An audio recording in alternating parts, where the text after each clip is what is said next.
Quiet on the set.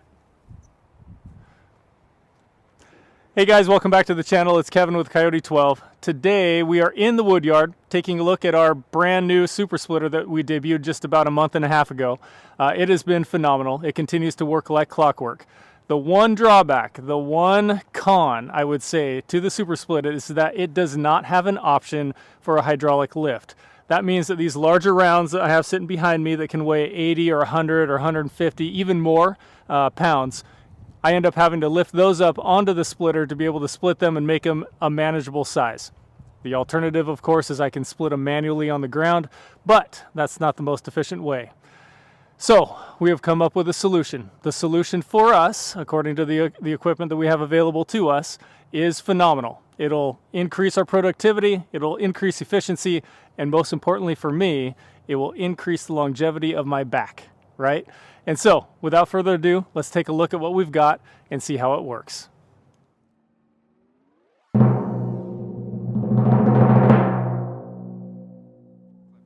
This is the side tool log splitter. It is an excavator attachment. It is made up of two components, one that takes the place of the bucket on the excavator and the other one that attaches directly to the thumb so it can be articulated kind of like a claw. It's used to nip rounds in half and is made of T1 steel. Most of this is made out of 1/2-inch T1 steel, but this, the actual blade itself, is 1-inch thick T1 steel so that it's never going to bend. Now before we actually demonstrate this side tool log splitter on a round, let's take a look at the minor modifications that we had to make to the thumb to be able to attach that blade to it. It can be attached and detached. Obviously you can use this as a normal excavator with a bucket, but in this case we're going to use it as a log splitter. Once we've seen that, we'll come back down to the woodyard where we'll demonstrate just how efficiently and easily you can take a round and create manageable size pieces that can be put on the super split and processed into firewood.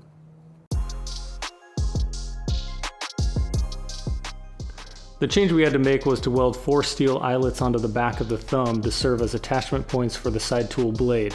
That involved a little bit of prep and paint removal, but nothing major. We were fortunate enough to have a good friend named Pete who spent over 20 years welding in the Navy. He's 85 now, so that was a few years back, but he did an amazing job, so thanks Pete. Obviously these attachment points are permanent, but they don't interfere in any way with the normal operation of the thumb.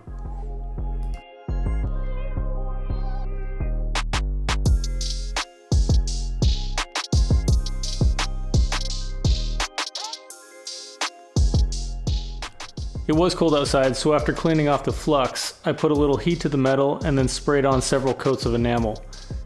As with anything on the business end of an excavator, it will take a beating, but the paint will help protect from rust to the extent possible.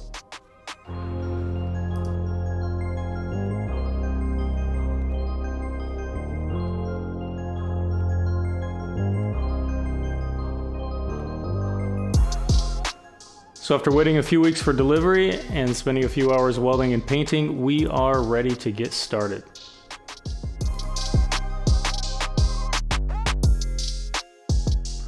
The blade itself is attached using what can only be described as some fairly colossal bolts. I don't know the exact specs, but the combo wrench needed was 1 inch and 7/16. I was lucky to have an impact socket big enough to help tighten down the nylon lock nuts. I imagine doing it by hand would have taken just slightly longer than forever.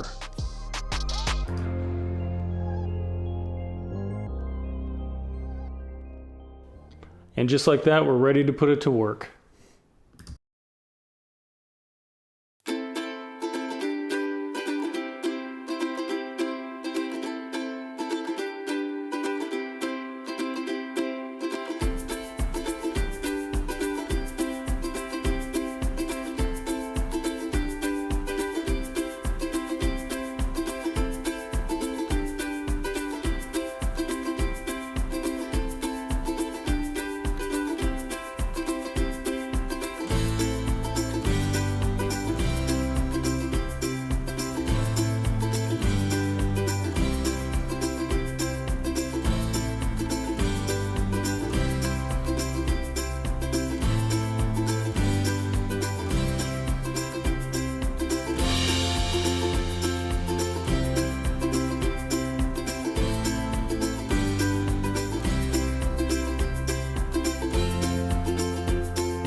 All right, so that is going to conclude our debut of the side tool log splitter today.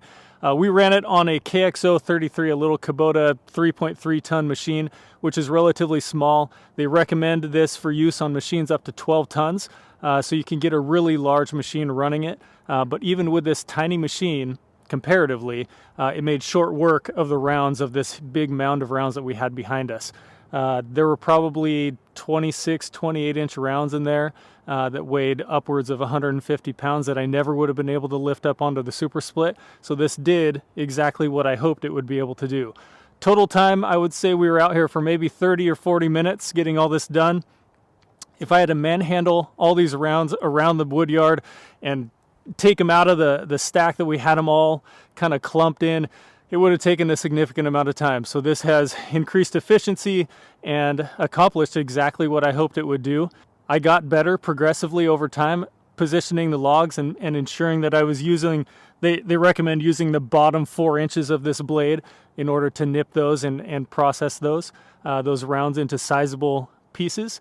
And at the end of the day, while I wouldn't say this is the perfect hydraulic lift for the super split because it's not integrated into the super split, it accomplished exactly what I hoped it would, which was made manageable size pieces that I can process into firewood, and it's overall going to increase my efficiency. So I think I paid around $2,000 for this.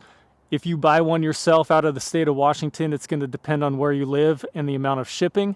But is it worth it? I think it's worth every penny. It's a simple mechanical device. There are no hydraulic lines to deal with.